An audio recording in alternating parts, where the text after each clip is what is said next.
مختلف جوہڑوں کے، مختلف گندے تالابوں کے دورے کرتے ہوئے پائے جا رہے ہیں، ان میں سے کچھ تھوڑا سا ٹائم نکال کے اپنی چیئر کے اوپر بیٹھیں اور کابینہ کا اجلاس طلب کر دیں جس نے اس پالیسی کی منظوری دینی ہے۔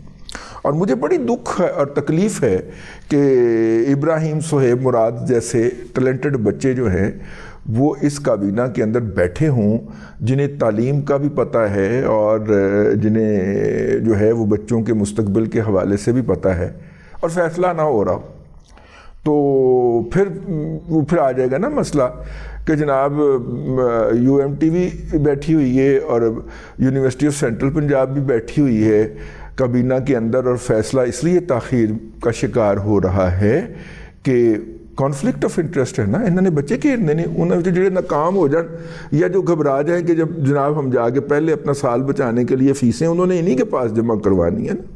اب کوئی سرکاری یونیورسٹی تو ان کو داخلہ دے گی نہیں، تو ہو سکتا ہے کل اس بچے کا داخلہ ہو جائے کسی جگہ کے اوپر، تو پھر جو ہے وہ میرا چونکہ غصہ ان دونوں کے اوپر ہی اترتا ہے، تو میں نے کہا کہ ان کو ذرا ہلایا جائے کہ یہ جا کے محسن نقوی صاحب سے گزارش کریں کہ بھائی نے فیصلہ لینا ہے تو کابینہ دے وچ لے کے آؤ، فیصلہ لے لو۔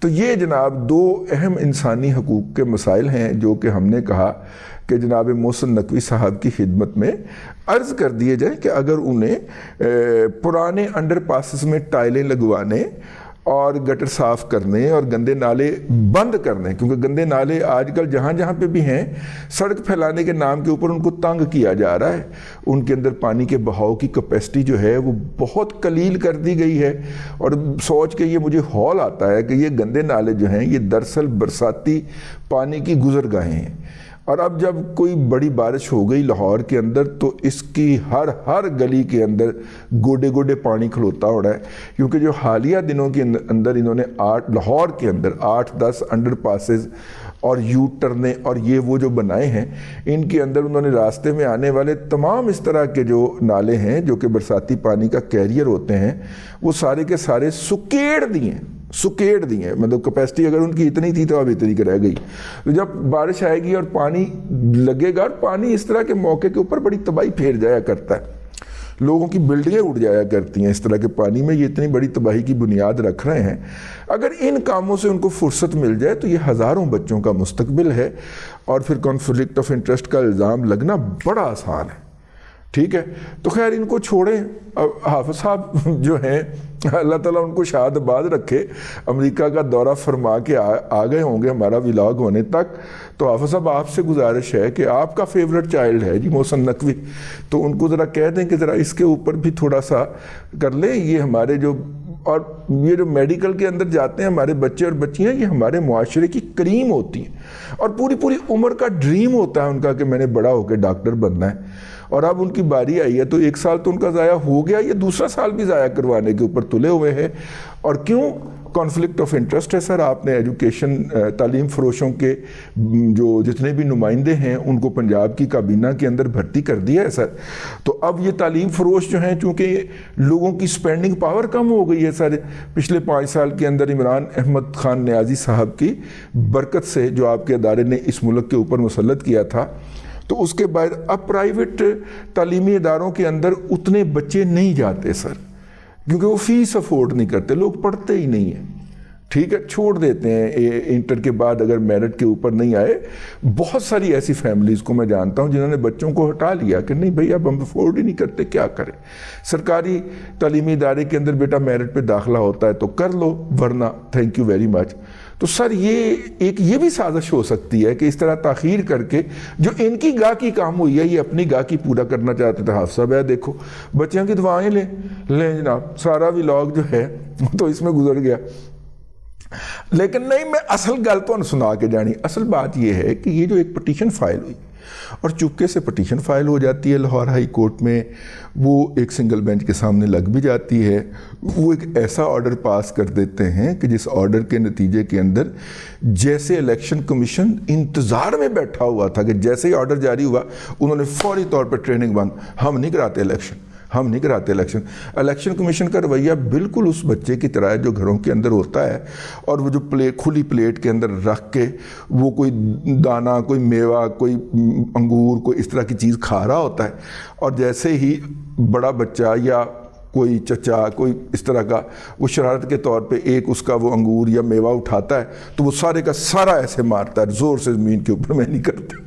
ٹھیک ہے، یہ الیکشن کمیشن اس ضدی اور پسڈی بچے کی طرح کر رہا ہے کہ بھائی اگر انہوں نے کہہ دیا ہے کہ جناب آپ ڈی آر اوز اور اے آرز کے حوالے سے فی الحال نہ کام کریں تو الیکشن شیڈول روکنے کا کیا مطلب ہے؟ سارا ہی کام روک دیا.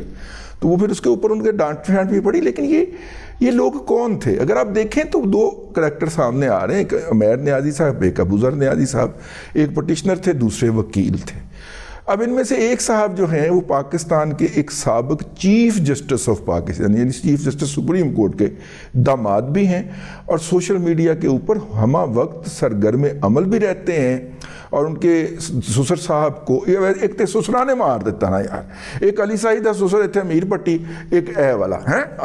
تو یہ جو ہمہ وقت جو ہے وہ اپنے سسر کا دفاع کرنے میں اور سسر کی پارٹی یعنی کہ پاکستان تحریک انصاف کا دفاع کرنے کے اندر ہمہ تن مصروف ہوتے ہیں. ایک وہ تھے. تو یہ کون ہیں یہ لوگ؟ یہ وہ لوگ ہیں جو کہ پاکستان کے اوپر حکمرانی اور خاص طور پہ پاکستان کی عدلیہ کے اوپر اپنا خاندانی تسلط، اپنا پیدائشی حق سمجھتے ہیں. یہ ان خاندانوں کے چشم و چراغ ہیں جن کے بارے میں ون فائن مارننگ آپ کو اخبار میں بتایا جاتا ہے کہ ان میں سے کوئی چشم و چراغ جو ہے وہ ہائی کورٹ کا جج مقرر ہو گیا ہے. پھر آپ یہ بھی سنتے ہیں کہ جناب ان میں سے ایک چشم و چراغ جو ہے وہ ہائی کورٹ سے سپریم کورٹ چلا گیا. یہ ان لوگوں کے چشم و چراغ ہیں.